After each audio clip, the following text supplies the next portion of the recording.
Welcome to the Prime Health Podcast with your host, Dr. Derek Barron. Dr. Barron interviews doctors, wellness experts, and healthcare leaders who are revolutionizing how we approach health and longevity.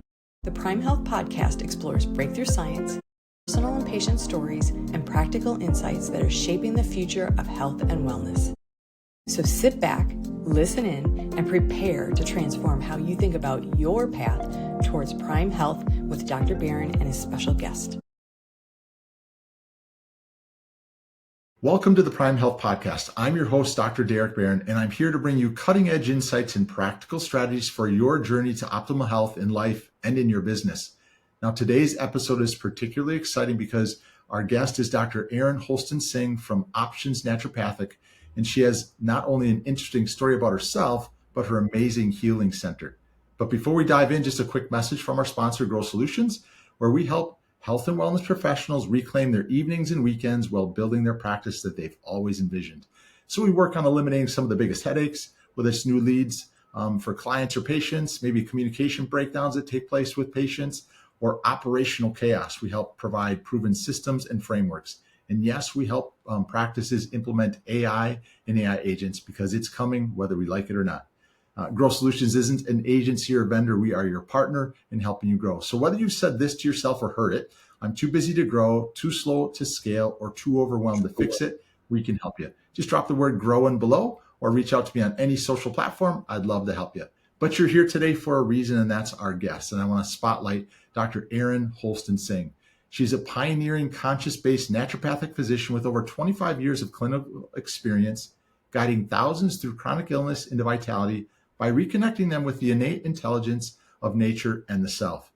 As the founder and visionary of Options Naturopathic in Cleveland, Ohio, Dr. Erin leads a multidisciplinary team dedicated to holistic medicine that fuses naturopathic principles, the metabolic terrain approach, and quantum-informed models of consciousness and healing.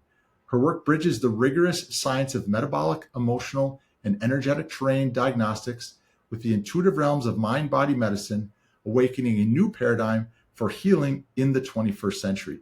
She's a 1998 graduate of the National University of Natural Medicine. She was among the first to bring the French method of homeopathic drainage to the U.S. clinical practice. And as the first modern naturopathic doctor to establish practice in Ohio, she founded the Ohio Naturopathic Doctors Association, catalyzing awareness and access to natural medicine across the Midwest. In 2004, her leadership was recognized by the American Association of Naturopathic Physicians with the prestigious President's Award. Congratulations for that, Dr. Erin. That's amazing. Dr. Erin's postdoctoral immersion in various esoteric and clinical traditions, including classical yoga, Gestalt methodology, German new medicine, and recall healing, has allowed her to synthesize a rare and profound approach to illness, one that views disease not as an error, but as a messenger of the soul. Her practice embraces symptoms and signals of transformation, a lens that teaches both patients and practitioners to understand through her growing educational platform. Now, incorporating Dr. Nasha Winter's metabolic approach to cancer and other terrain-informed therapeutics, Dr. Erin has become a recognized leader in integrative oncology, supporting patients in not only halting disease, but evolving consciousness. Her groundbreaking co-creative consciousness circles are the forefront of the movement, offering structured yet intuitive spaces for community healing, emotional revelation, and the alchemy unfolding of wholeness. Through her writings, teachings, and visionary practice model, Dr. Erin is illuminating the path towards a medicine of the future, where consciousness, frequency, and the rhythms of nature converge to heal the individual and uplift the collective. So when we stop suppressing the symptom and begin listening to the wisdom, we rediscover the language of life itself. Thank you very much for that message, Dr. Erin, and welcome to the Prime Health Podcast. Thank you. I don't think I've heard my life such a long introduction ever. And I'm like, oh, I've been busy doing something there. And after these last few years makes me feel a little bit more like, okay, you have accomplished something, because lately it feels like we're kind of moving through mud at the pace of which things are going. So that's kind of humorous. That's quite a lot to listen to. Yeah. Hopefully we can make some meaning out of that for people today. I'm sure we will. But if you didn't go through the difficult times, it doesn't necessarily make it easier either. So the mud we're going Yeah, through, maybe we can think of a mud bath that it's cleansing us at the same time as it's we go life. through. So yeah. So Absolutely. Dr. Erin, if you don't mind, I always ask this question at the beginning. In your life, was there a moment, a situation, or something that said, you know what, I want to go and choose a career in medicine? But you know what's funny is that I was literally had never even considered that until I was literally in the interview for naturopathic medical school, and they asked me the question like, how do you feel about sitting with sick people all day long? And I was like, Mm. oh my God, think on your feet. Because I had landed myself in that interview because I was wildly curious about the body and why people get sick and why certain things happen. And it just made intuitive sense to me that one should use nature or natural medicine instead of the drugs, the isolated alkaloids or isolated components that they make pharmaceuticals out of that then override your physiology. That was just made no sense to me. And I hadn't really thought about a career in medicine as much as I had just gotten to that point because I thought it was so cool. Like you could use herbs and you could use like energy and you could like use nature. And there's something called naturopathic medicine. Like to me, that was just mind blowing. And, that was, what year was that? 1992 or 93 that I went and had that interview. And I was pretty relatively young and I just thought it was cool. And then they're asking me this question and I'm like, you better think quick because you got to give a good answer. I came up with something, but so Well, that was really how I got here, I think, was just that it only makes sense that if you're made out of the biology, like humans are literally like the planet sort of like spat us out, right? Like every mhm. other creature. And some people forget that we're also mammals, animals, that we are biology. Like you study Mhm. biology, that's the first step of going into medicine. So I changed Yeah. my major when I knew I wanted to study natural medicine. That was another like key change that I had made because I wasn't really a science person before that. But Okay. really came around to embrace and really love science in many ways, whereas I had been really opposed to a lot of things that people associate with science, being an artist, and then also having some experiences when I was in high school that really put a bad taste in my mouth for conventional medicine. And that, I've shared that story on other podcasts before, but the short story is they misdiagnosed my mom with schizophrenia when she had a Mm. neurodegenerative disorder. And I got, in my youth, in my adolescence, I got pretty angry about that. And I got very turned off to conventional medicine. And that was something that it's really taken me the entirety of my career to sort of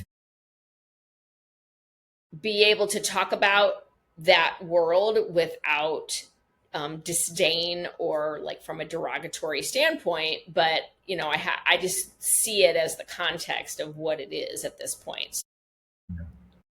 Well, it sounds as though a very unique approach of how you landed in medicine, or in naturopathic medicine, but it sounds like a really truly unfortunate situation that took place with your mother. And we all have bad days, but that doesn't mean that it couldn't have been approached in a different way. And, I'm glad you're on the path. Had you not gone through that, you probably wouldn't be able to benefit some of your patient care the way it is right now. So, Sure. out of good comes out of bad situations. So again, I Absolutely. wish you I didn't. mean, Yeah. that's the nature of existence for sure. Is Yeah. we learn from our traumas, we learn from our mistakes, we are inspired to evolve and grow because we want things to be different than they are, right? And it's a ever evolving process. Mhm. So how do you, Dr. Aaron, how do you explain the way you approach practice as compared to somebody says, I'm going to go to a primary care physician, I'm going to go to my family doctor? How do you explain to people how you approach them and their healthcare differently than the typical Yeah. medical model? Yeah.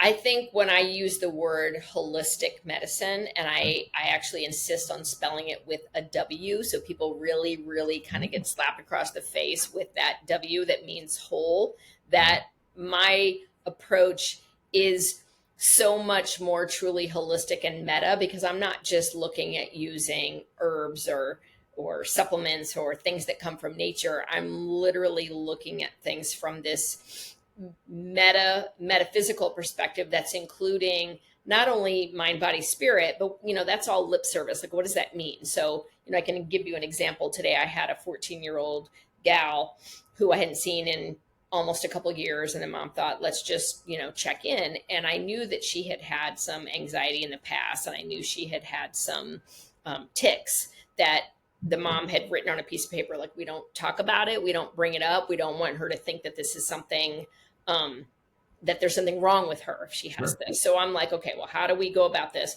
So I just started talking, like, do you have some movements that you do? Or, it was she's kind of like, she's got a little bit of OCD tendencies and a little bit of like this, these habits that can be associated with tics and obsessive compulsive things. And just from having seen these kinds of patients many times before and knowing that it also has to do with their emotions, I just started asking questions. And the question that I asked was, is there a possibility? I said, first I asked her, are you aware of when you do this? And she was like, kind of, sort of, maybe. I said, is it possible that you do this when you're feeling afraid about something or feeling stressed or fearful? And she was like, maybe. I was like, okay, so we don't know for sure, but there's a possibility that you're kind of aware that you do this when something is happening that you don't like, or maybe you feel out of control. So she was open to that. So then I just basically said, now here's a question that you and mom can both ask yourself. When you notice yourself doing that, you can both say, is there something right here and right now that I am feeling afraid about, fearful of, worry, or something feels out of control? So all I was really doing was connecting the symptom to an emotion with her conscious awareness, right? Mm-hmm. So what can I say? The work that I do is understanding the biology from a very holistic perspective, but also the psychology and the relationship between the two, and the fact that you cannot separate the two. So this, this journey that medicine and psychology and holistic medicine and natural medicine and integrative medicine has been on is really helping people to understand that psyche and soma, it's not psychosomatic. It's not that the mind causes the body. It's like one in the same. You cannot separate the two even when you want to. Like, forget it. Not happening. It's just the way that it works. They're one and the same, and it's instantaneous. It's quantum. Mm-hmm. And likewise, if you can bring yourself back to your breath and settle and be present, there's no past. There's no future. You're in the now, and you're in that moment of consciousness that can actually create something. But it all comes through feeling, right? We breathe and we settle and we presence. We people talk about having a presence. Who is a person who has a presence? People who have presence are people who step into a room and they command attention because they've got persona, but they're confident. They're silently confident in who they are. That's presence, right? Well, it's literally just being in the now. So I teach people how to do that by using their bodies to show them the way. Yeah. Well, it's a very unique approach, because when I first was into practice, I was with an orthopedic surgeon. And it's, of course, a different situation than what you're explaining, but he wouldn't take the time to listen. And in a typical medical model, it's very difficult because they have 15, 12, 7 minutes per patient. People are fed up with that. There's no way you can truly get an idea, or 2 or 3, what's behind the door if there's 3 doors in front of you. So you're looking at it from the mind-body approach, and all that I want to be very careful that I don't offend anybody, but from the medical model perspective, you have to be very careful because they're just looking at what do you tell them in one sentence, and that's it. Okay, let me see can I put a Band-Aid on that one thing you're saying? Can I cut that one thing? What can I do immediately at that point? And you just take a completely different approach.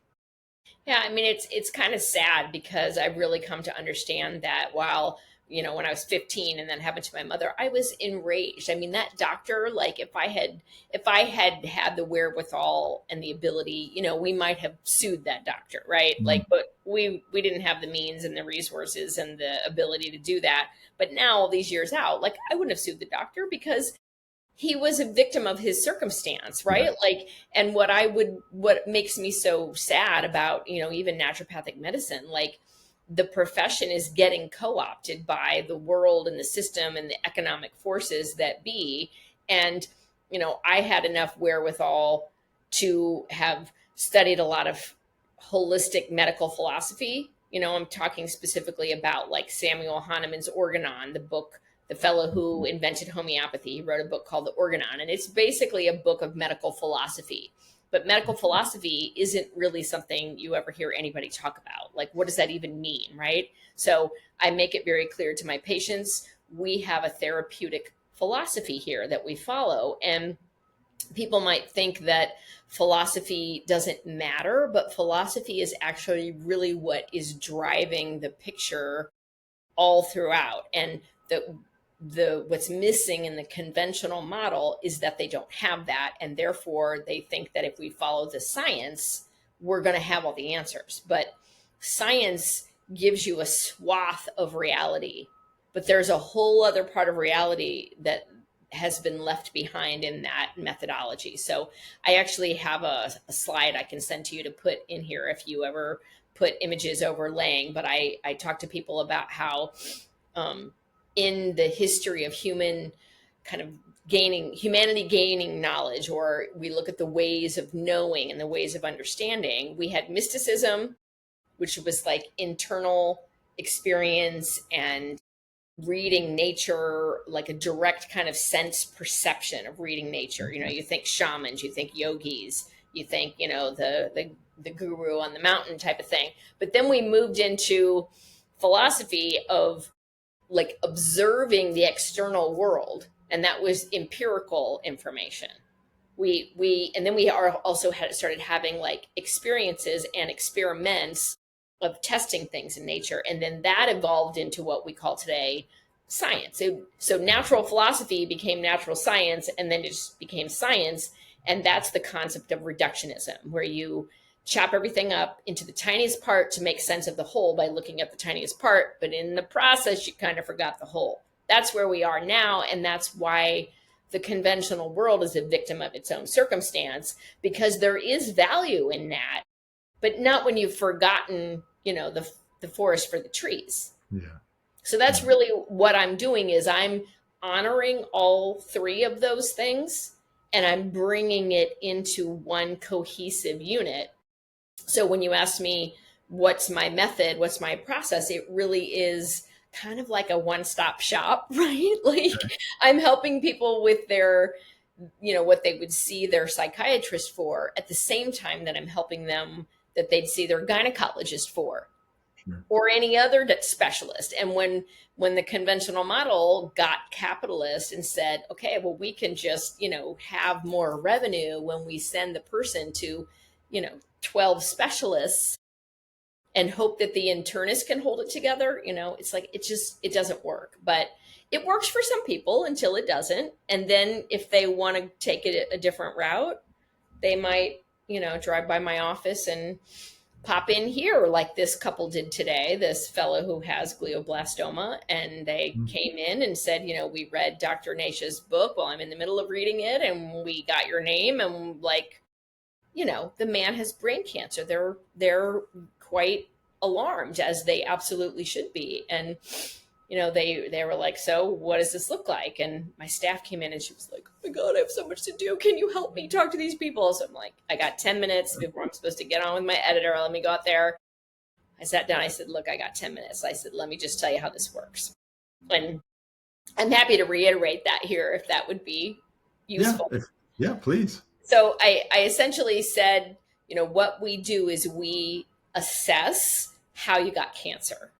We do a very deep and broad assessment, history taking, labs, we do liquid biopsies, we look at other specific tests, but we put you through a process.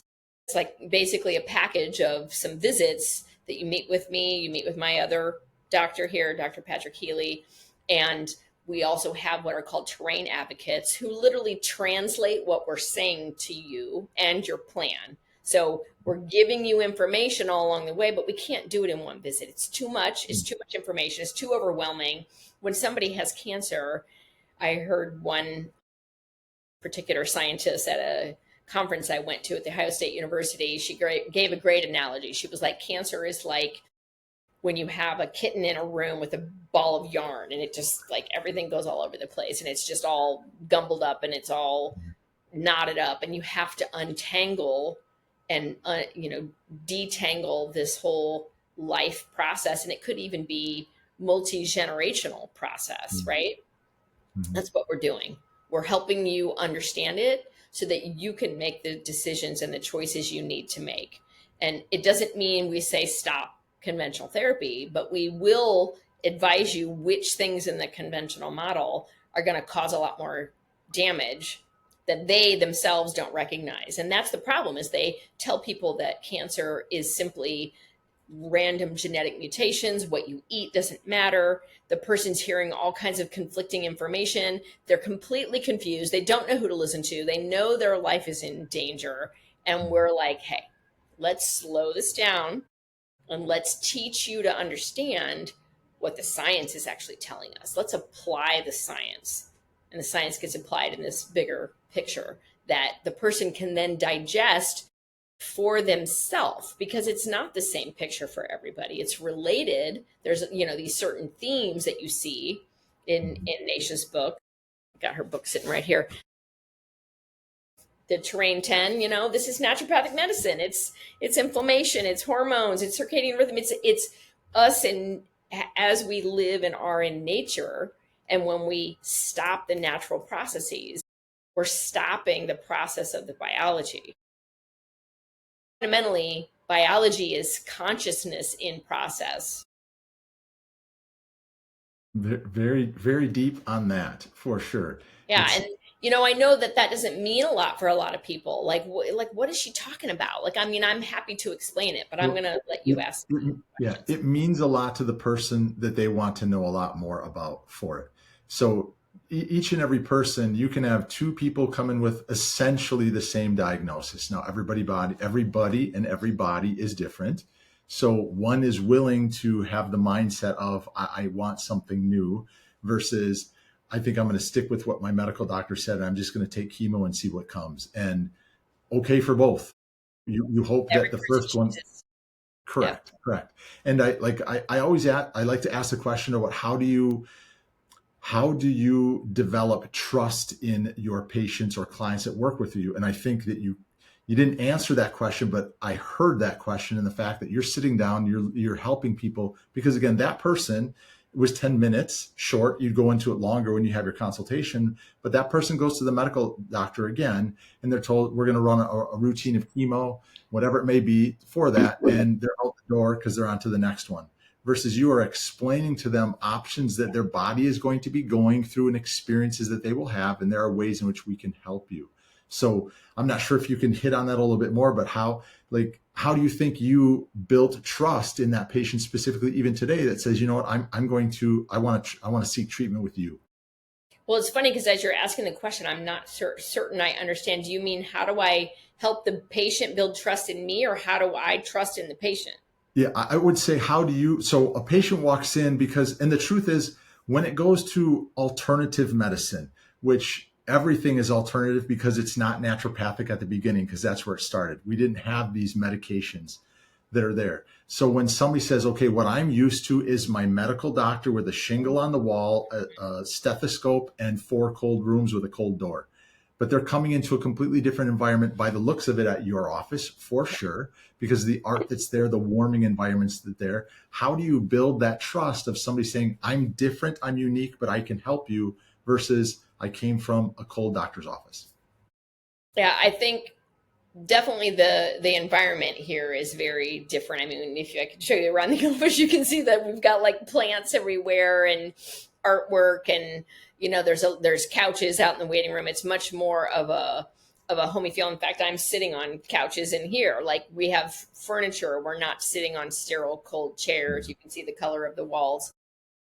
So that's just one piece of it. But I work with a lot of people on Zoom all over the world. So they're going to build trust because they're going to read our website, because they're going to know the association with Dr. Nasha's work in the book, which is essentially associated with all these other scientists, Dr. Thomas Seyfried, Dominic D'Agostino, like all the people that are doing the metabolic science, which is essentially, biohacking. And I have somebody telling me you should trademark the original biohackers as naturopathic doctors. Like, we really we're the original biohackers. We've been helping people try to understand what your body is saying and doing whilst incorporating the Western science. People don't even think or realize that naturopathic medicine is a Western tradition. There's not very many holistic Western medical traditions. There's classical Chinese medicine, Eastern. There's Ayurvedic medicine, Eastern. So even, a lot of the holistic thinking that we get from like indigenous shamanic cultures, like that's not so much Western, the way that we think of Western medicine. But naturopathic medicine is a holistic school of thought that is, coming out of Western medicine, which means we are also using the tradition, the history of science and the scientific revolution and everything that's on PubMed and biology and all those things. So I think when people really do their homework, they come in the door trusting. We don't have to do anything. But there's another part of this that I think needs touched on, especially with these cancer patients. If a person does not have the ability to trust themselves, they are not able to trust us. Okay. And so that really hones in on one of the key components of what contributes to a cancer diagnosis, and that has to do with a shock or a trauma, where the person, either from a single instance or from repeated instances throughout their developmental years or a certain event, they had a trauma or a shock where they literally couldn't be embodied and experience the trauma. So their consciousness disconnected at that moment. Okay. And in the folks that are unable to develop trust in us, these are people who they have their boundaries and their trust violated repeatedly. It's completely understandable why they wouldn't be able to trust us. So, that's another area where part of our assessment is actually having a person write out their life story. Like, you can handwrite it, you can type it. First time ever I had somebody try to use ChatGPT, and I was on to them because they sent it to me and it had a bracket around it, said your name. And I'm like, what's going on here? And then I let her know, I really need you to write it. She was like, oh, I was in a hurry. I thought I had to have this done. I'm like, you have until, the night before this appointment. Okay. And we call it the Genesis appointment because it's literally an unpacking of your history, your biology, your medical history, your social history, your family history, so that I can help walk you through the genesis of how in the hell did you end up with a cancer diagnosis? Because most people don't know. And oftentimes I'll start that visit off by saying, do you have any idea from what you learned getting to this point? Because at this point, they've probably had at least one visit with me, or no, one visit with Dr. Patrick, taken their history, one visit with one of our train advocates. At least they would have had 2 visits in addition to talking to the staff and signing on with us, right? So I asked them, where are you coming from here? I'm orienting, where are you orienting from? So I know how to orient to you. And then I'm going to help them build the trust that they may or may not have. And it's a really good starting point. So long-winded to answer, but no, that's okay. Are you saying when they trust themselves, it's because of the trauma that they may have had, or an incident? Doesn't necessarily have to be trauma. It could be, a shocking incident. But is it that belief they can't heal from cancer, or is it different than that? I think it can be that, but it could be any number of things. I mean, Okay. just to give you an example, I always think of the people that I just talked to whenever I do these podcasts, but I had a visit with another patient today, and she's not a cancer patient, but she's someone who has an exorbitant amount of anxiety around the symptoms that she's experiencing. And Okay. she's really worried that she's sicker and that we're missing something and we're not diagnosing her with something. Hmm. Well, guess what I figured out today? She had a pretty severe trauma when she was 16 where her sister was dying and nobody was doing anything about it. Hmm. So her experience, and how did we get there? I had her just close her eyes. I said, I want you to just close your eyes and just follow the feeling here. Think about your fear that there's something wrong with you. Think about that. Was there another time in your life that this feeling, this fear reminds you of? All I did was take her into the feeling. And within a minute, she goes, there was this time when my sister was skin and bones. And she literally said, I just want to die. And I was like, there it is. There it is. Where when we disembody from a moment that we cannot accept and I cannot feel this and this is terrified, the fear becomes embodied and then you're just reliving it until you have the experience. Yeah. It's the body's way of attempting to protect from that incident. And then to get the body, so I'm maybe seeing that belief more is now that the body experienced that, it's going to fight and fight and fight as you try and give it help. And it's just, they need to trust that they're going to get better along the way. Well, and it also, like when we unpack this, what we're really talking about is the resistance to feeling fear. Feeling fear sucks. I don't want to be in fear. I don't want to be feeling fear.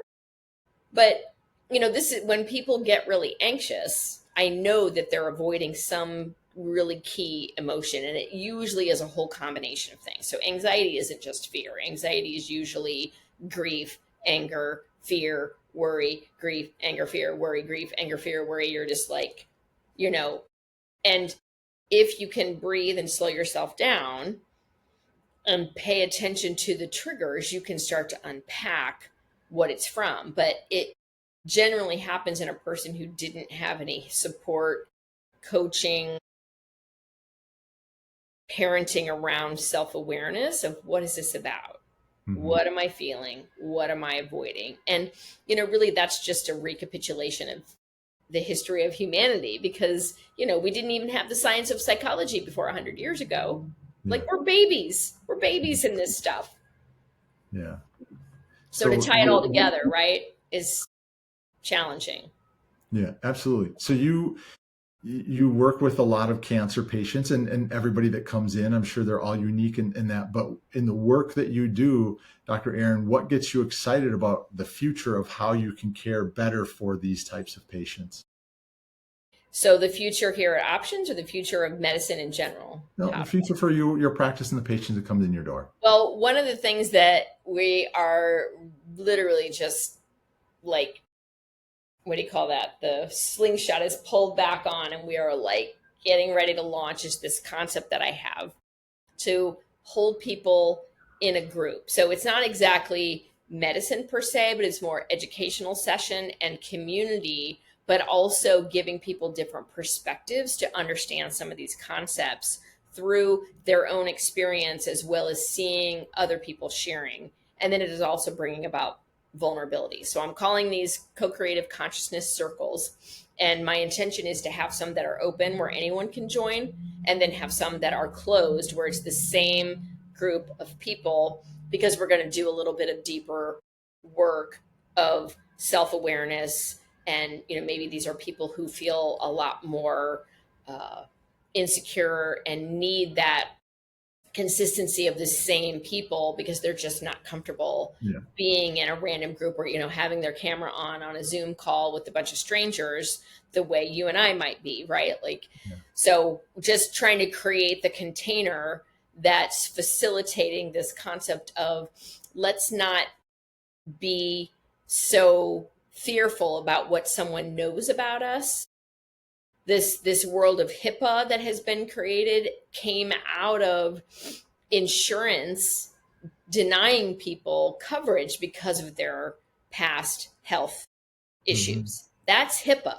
What I'm talking about is community holding space for someone to be human, being seen and being witnessed by other people. These are two completely different phenomena. And that's, literally why Options Naturopathic, I see it as on a trajectory that's mirroring what's happening in society and humanity, which is people want to see and feel other people. We can't have everything be AI and on Zoom, right? So we want to come together, and it's sensible and feasible, and we're all using Zoom post COVID, but this is really just a way to start to make contact with people and help them understand and be able to teach, that then gives them a place where they can also share and ask their questions and have a greater, make greater contact with more people, and then ideally bring them in person for retreats. Okay.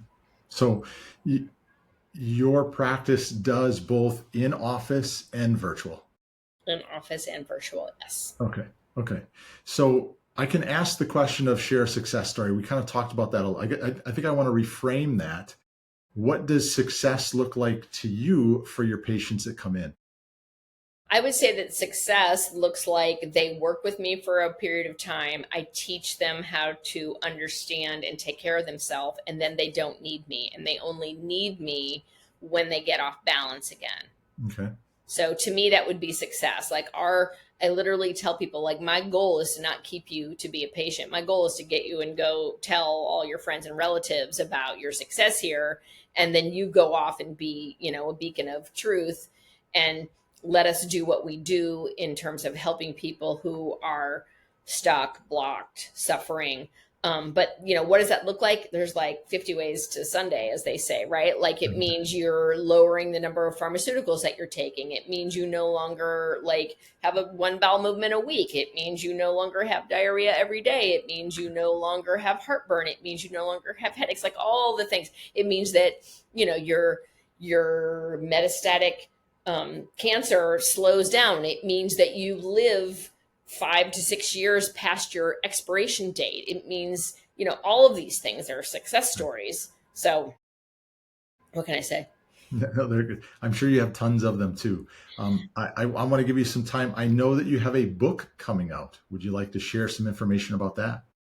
Yes, sure. So very, very exciting. It's really a book that has been a long time in the making and is still in process, but the book is going to be called Source Medicine, because the intention is that source is within all of us, in the center of our hearts, and it's really repeating throughout every cell in the body. Source, everything in the body has source in it, and it's that source information, that source energy, that is what recoheres and heals. But what is source? It's love, right? It's that connection, it's that communion, it's that concept of oneness, and that which is the same, similar amongst all of us.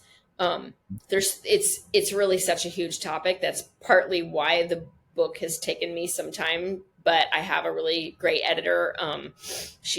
We're doing a great job working together, throwing things back and forth. And the other thing I would say about it is that it's really like this meeting of consciousness and biology, and what I said earlier about biology is consciousness in process. So it's about the development of the person and the development of humanity over time, but it's also about quantum physics and science, and bringing it all together so that somebody can read this and really rethink how they view health and illness from a completely different standpoint. So right now, people think about, I get infections, I got to go to the doctor, I got to take an antibiotic, or, I'm so sick, I have the sinus infection, I got to go take these steroids because it just won't quit. And what I'm doing is I'm reframing things in this larger holistic construct, this context, so that people understand what is actually happening. It's not an infection. It's a healing response. It's a discharge. And I'm helping people see that the microbiome, the microbiome science is so new. It has to be put in the context of what we know in the whole of science, which is completely different than what we said 50 and 100 years ago, which is that everything comes out of consciousness. So if everything comes out of consciousness, guess what? Your microbiome is conscious and it's responding to you. So that's what I'm explaining for people in the book, so that it's a lot more tangible and they can make sense of, when I have an acute illness, how does that relate? Acute meaning short, quick, limited. Hence, that's what acute means. But the way acute illness is treated in conventional medicine is to suppress it, right? Like, you get rid of the symptoms. Just the way any illness is treated is like, treat and get rid of the symptom at all cost. And what I'm trying to do is help people see the context of what illness means, how illness is a signaling system for your consciousness, and what that means and what you do with it. So Okay. So is this book, Dr. Erin, that you're writing, is it education based as well as some self-help that they can use that to improve an issue that they may have in their life? yeah, I would say that it is. I mean, it's funny because when I really had the original conception of the book, it was like so mammoth, and I really didn't want it to be a self-help book. I really wanted it to be like in fact, I would say that's what delayed the completion of the book. It was because I really was getting myself into these circles of feeling like I had to prove what I was trying to say through the science, like trying to find resources and references. I mean, it's all there, but I think at this point, it's really more about me being a doctor that has over 25 years of experience to be able to say, this is how it works. And this is the most important thing you need to understand. And here are some practices, and here are some success stories to show that it's true. So there's the science over here, but there's also the reclaiming of the anecdote and the reality of the truth of somebody's story and somebody's trajectory over the course of their life. Like, one of the topics is this process that we take people through that's called the OM program. So OM stands for optimal maturation, and it's really the work of my first key mentor, Dr. Gerard Gagnon. And I have a patient who, she's probably 33 now, and I started treating her when she was 13, and she just had her second baby, and she's going to be featured in the book because every time she gets off kilter, she goes through the OM program, as does her whole clan of people. And it's literally about, how do we help her recalibrate when she's off? So I think I got a little lost from your question, but You answered. It was very good. So I know the book will be coming up. We'll want to share all of your information. There's so much that you have to offer in our conversation. I don't want to cut it short, but if people were looking to learn more about you, your potential book, well, it's not potential, your book that's coming out, your practice, where can they find you? How would you like them to reach out to you? So my clinic, healing center, don't like to call it a clinic anymore, is called optionsnaturopathic.com. And I am going to be building a website specifically for the book. That's sourcemedicine.love. And we're, Options Naturopathic have some handles there, and, I'm on LinkedIn, the business is on LinkedIn, Instagram, those kinds of things. We're not super wildly active on those platforms, but we're working on it because we know that's the way the world works, and there'll be more and more and more. But definitely the website is key, and the website's in the process of getting revised too. Dr. Erin, if there's one piece of advice you could give to anyone on their health journey that could affect them in a positive way, what would that advice be? You know what it would be? It would be to be willing to feel. I think people are often not aware of how much they resist feeling. And, this is the literally like tail end of, I call it 40 years, because I'm learning and realizing that I myself, in very recent, weeks, months, have resisted feeling when things are unpleasant or things are scary or I'm like, livid. And I think that has become such a habit for people, but it's those emotions that are really creating the physical form. And I think that's always been the case. And I think we're just literally starting to understand that. So that's actually a lot of the content that I have, that I'll be sharing and talking about in the circles that I intend to hold. And the more we feel and the more we understand what our feelings are, the more we're going to have mastery over the neuroscience, because literally your hormones are just your feelings that turn into molecules that then signal the whole body to tell it what to do. Yeah. We I all think know that's true, but we don't necessarily know what to do about it. Yeah, it's a great point, because when people can release the fear or the lack of thinking about themselves or feeling about themselves, healing can become stronger. But again, I think people are afraid to let their real self loose or allow for truly full potential of healing. And it's scary. It's scary. Yeah. So it's like you got to just slow yourself down, be present with yourself, because, health is really going to come out of your ability to do that. And, it sounds super simple, but it really does boil down to being able to center yourself and get conscious of your breath and what your fear, what you're afraid of, what you're resisting, what you're angry about, what you're scared of. Like, yeah. Well, I appreciate that. And no one said that, so that every podcast is unique. No, there's never been a repeat, so I love it. It's great. The last question here as we go to wrap up, you are on the Prime Health podcast. So Dr. Erin, what would your definition of Prime Health be? I would definitely say that I believe Prime Health comes out of optimal development. That when a person goes through their, gestation, birth, through puberty, adolescence up to 28, some say you're not fully developed until you're 28 years old.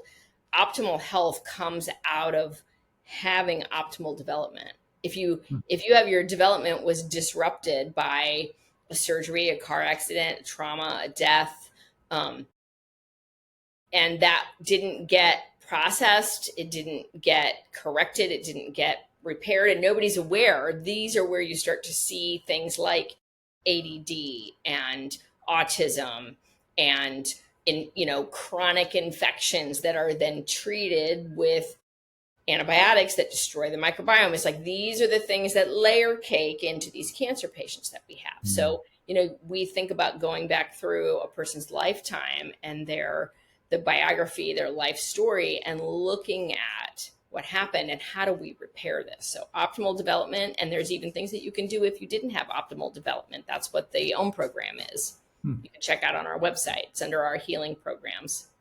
Okay. I'll link that up for us. So that was that's a very unique definition. I appreciate that. It's going to make me think about what I went through prior to 28 years of age. I don't know if I want to cover what I did in college and postgraduate school all the time, because there were some traumas associated there, but definitely when I was younger, there was. Yeah, and it's not about going back and having to relive it. It's about making sure that you unembody what became disembodied in those moments. So it's not like lying on the couch and doing psychotherapy. It's about the aha of, oh my God, I totally disconnected. I totally shot out of my body in that moment. Not like you were astral projecting, but like you totally disconnected from your awareness and your feeling in those moments. And so it's just a matter of making those connections and bringing it back home again so that you can move on and not be carrying it. Yeah. No, very, very true. Again, I'm going to put some thought into that statement that you made. So Dr. Erin, thank you very much for being a guest here on the Prime Health Podcast. You've got a very unique approach from how you started, the experiences that you've had, all of those affect your patients. It sounds like you've got an amazing wellness facility of how patients can come in and get healed from different aspects. And I think people need to truly think about that. I always say, like, it's important for this message to be shared for you and for me. We want more people to hear what we say. But if there's someone that you know, if they have cancer or if they're having a difficult time in their life or if they've had traumas when they were younger, if there's one person that you know that could benefit from what they've heard today or the possibility of speaking with Dr. Erin, I ask that you share this with them. Because if this podcast can help one person, that's all either of us truly care about. We love it to help more, but we would really want you to share it with that one person that can affect them. Of course, I'd love it if you subscribe to the podcast or share it. But as I finish this off, so until next time, remember that all of us are on a true wellness journey. We're all on it together, whether you're taking charge of your own health or guiding other than theirs. Every step forward matters. So make sure you stay committed to your Prime Health journey. And again, Dr. Erin, thank you very much for being a guest on the Prime Health Podcast. Thank you so much for having me. Appreciate it.